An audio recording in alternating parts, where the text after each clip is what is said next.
Very good morning to one and all. This is A. Kalyan Charan, working as assistant professor in the Department of Mechanical Engineering, Matrushri Engineering College, Saidabad. Today we are going to discuss topic comfort conditions under unit number 4.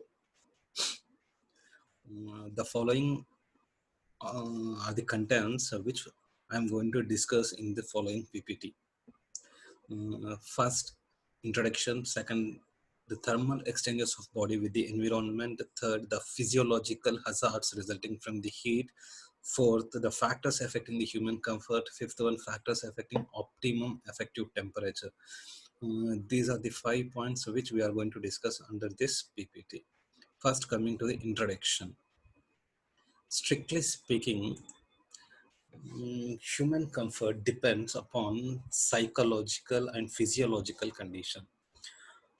And there are many different bodies have given so many definitions for the human comfort, but the most accepted definition given by American Society of Heating, Refrigeration, Air Conditioning Engineers, which states that human comfort is that condition of mind which expressed satisfaction with the thermal environment. Human comfort, once again I'm repeating, human comfort is that condition of mind which expressed satisfaction with the thermal environment. This is the definition given by American Society for Heating, Refrigeration and Air Conditioning Engineers. Very, very important definition. Now coming to the second point, thermal exchanges of body with the environment. Generally, we know that a heat transfer takes place in 3 modes of heat transfer. Generally, we know that conduction, convection, radiation, these are the 3 modes of heat transfer occurs in the environment. Generally, we know. But when you come to the human body thermal exchanges of body with the environment, heat exchanges of the body with the environment, here also 3 modes of heat transfer which comes into the picture, but those 3 modes of heat transfer are evaporation, radiation and convection. Instead of conduction, here evaporation is coming into the picture. Right. The human body works best at certain temperature like any other machine, but it cannot tolerate a wide range of variations in the environment temperatures like machines.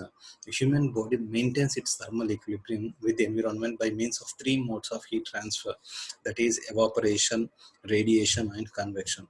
The way in which the individual body maintains its comfortable equilibrium will be by its automatic use of one of more 3 modes of heat transfer. Human body feels comfortable when the heat produced by the metabolism of a body is equal to heat dissipated to the surroundings. The heat stored in the human body by rising the temperature of the body tissues. This phenomena is represented by the following equation.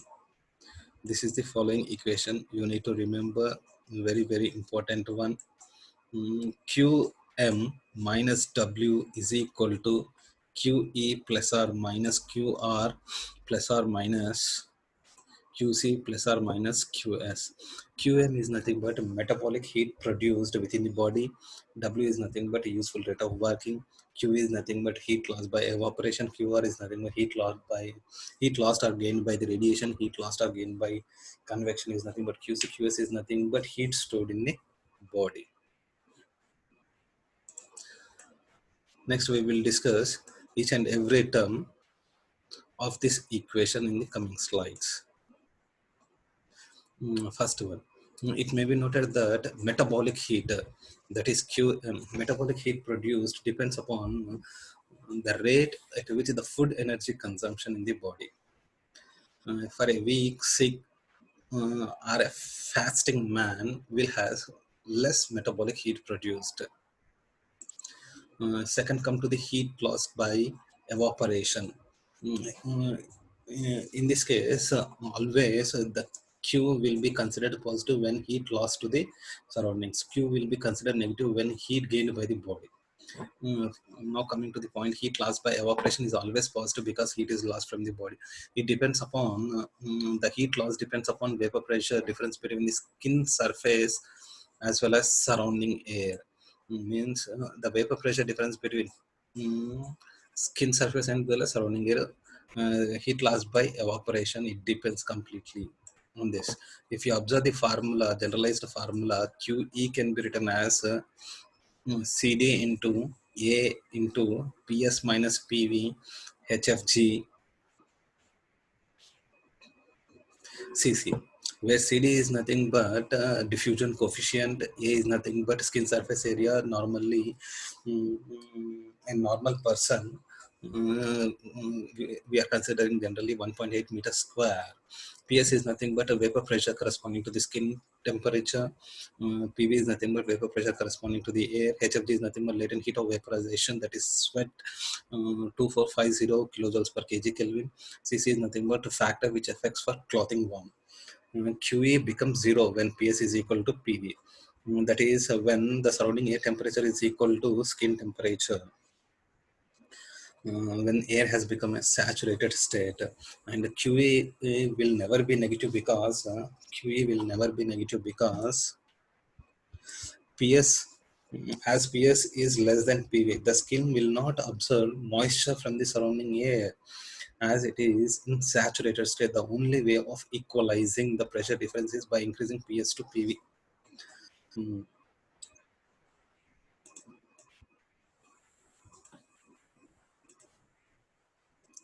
Next, heat loss or gained by radiation. It is denoted by QR.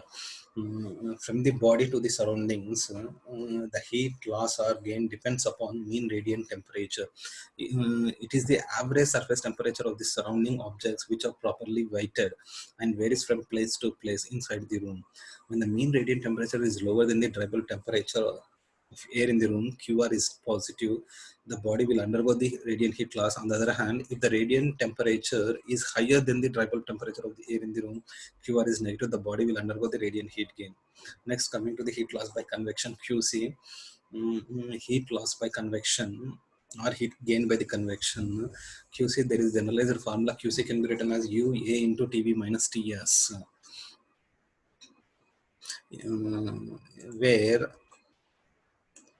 U is nothing but the body film coefficient of heat transfer, and A is nothing but surface area, skin surface area. Normally, for a normal person, its value is considered as 1.8 meters square. TB is nothing but temperature of the body, and TS is nothing but a temperature of the surroundings.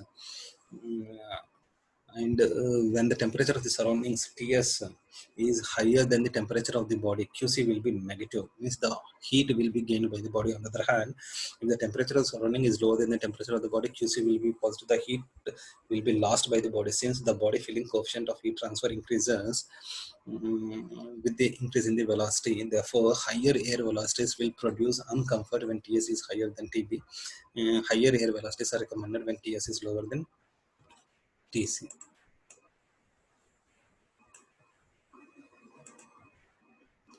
Now this is very important one.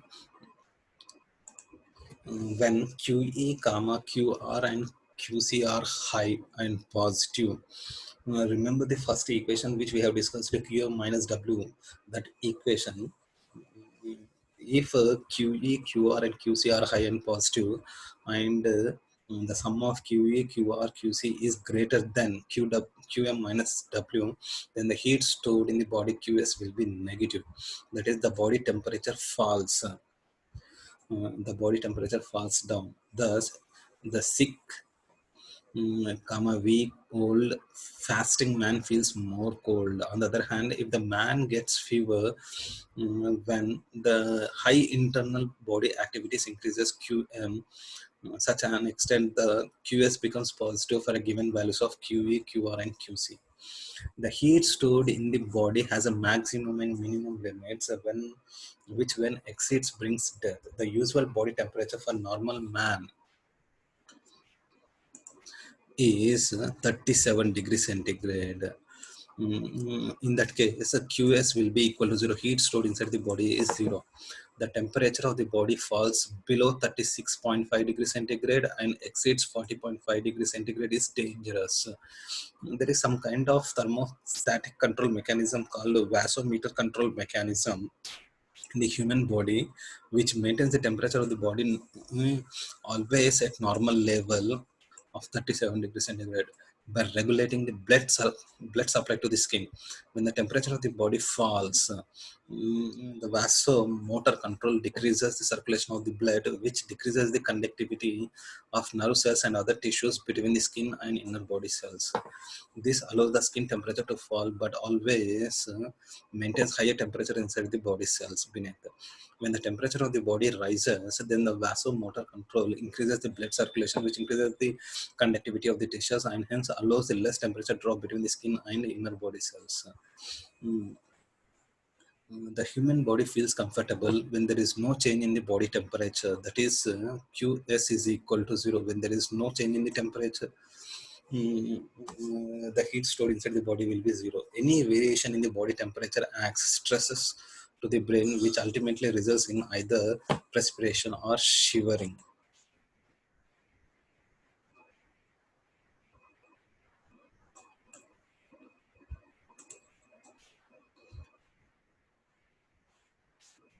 Next, physiological hazards resulting from the heat. Mm, in summer, the temperature of surrounding is always higher than the temperature of the body. The body will gain heat from the surrounding by means of radiation or convection. Radiation and convection. The body can dissipate heat only through the evaporation of sweat. When the heat lost by evaporation is unable to cope with the heat gain, there will be a storage of heat inside the body, and the body temperature rises. Several physiological hazards exist. These are the following physiological hazards exist, that is exhaustion, heat cramp, and heat stroke. These are the three major physiological hazards exist. What is meant by heat exhaustion? It is due to the failure of normal blood circulation. The symptoms of heat exhaustion are fatigue, headache, dizziness, vomiting, and abnormal mental reactions such as irritability. Severe heat exhaustion may cause fainting. It does not cause any permanent injury to the body, and recovery is very rapid when a person is moved to the cool places. When the person is moved, this is not removed. When the person is moved to the cool place. What's meant by heat cramp? It results from loss of salt due to excessive rate of body perspiration. Heat cramp. It is because of loss of salt due to excessive, and this can be avoided by taking salt tablets. Heat stroke. It is the most serious hazard when a man is exposed to excessive heat and work. And the body temperature may rise rapidly to 40.5 degrees centigrade or higher. At such elevated temperatures, sweating ceases, and the man may enter into a coma with death imminent. A person experiencing heat stroke may be a permanent damage to the brain. Heat stroke may be avoided by taking sufficient water at frequent intervals. Mm, mm, mm, it has been found that a man doing hard work in sun requires 1 liter of water per hour.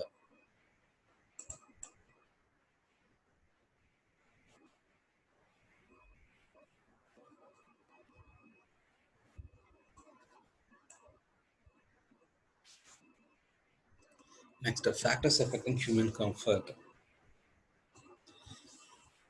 In designing winter and summer air conditioning, the designer should be well conservant with the number of factors which physiologically affects human comfort. Mm, these are the 8 factors which the designer should always taken care. First one is effective temperature. Second one is heat production and regulation in the human body. Third one is heat and moisture losses from the human body. Fourth one is moisture content of air and quality and quantity of air, air motion, hot and cold surfaces, and air stratification. These are the 8 points to be taken care of while designing a winter and summer air conditioning. These are the following factors which affects human comfort. Next, coming to the another side heading, that is factors affecting optimum effective temperature. There are nearly six factors which to be taken care for an optimum effective temperatures. First one is climate and seasonal differences. When you come to this climate and seasonal differences, based on the comfort chart, in case of winter, the optimum effective temperature is 19 degrees centigrade, whereas in case of summer, the optimum effective temperature is 22 degrees centigrade. When you come to the clothing, the person with light clothing needs less optimum temperature than the person with uses heavy clothing. Age and sex, and normally women of all ages require high effective temperature, nearly about 0.58 degrees centigrade than men. Similarly, is the case with young and old people. The children also need higher effective temperature than adults. Thus, the maternity halls always kept at a effective temperature 2 to 3 degrees centigrade higher than the effective temperature used for adults. Duration of the stay, it has been established that if the stay in a room is shorter, like persons going to the banks, then the high effective temperature is required than needed for a long stay, such as person working in an office. Kind of activity, when the activity of the person is heavy, such as people working in a factory, then low effective temperature is needed than the people sitting in a cinema hall or auditorium. Density of occupants, the effect of body radiant from a person to person is particularly in a dense occupied space like auditorium is large enough, which require a light, low effective temperature. With this, we will be concluding this PPT regarding comfort conditions. Thank you.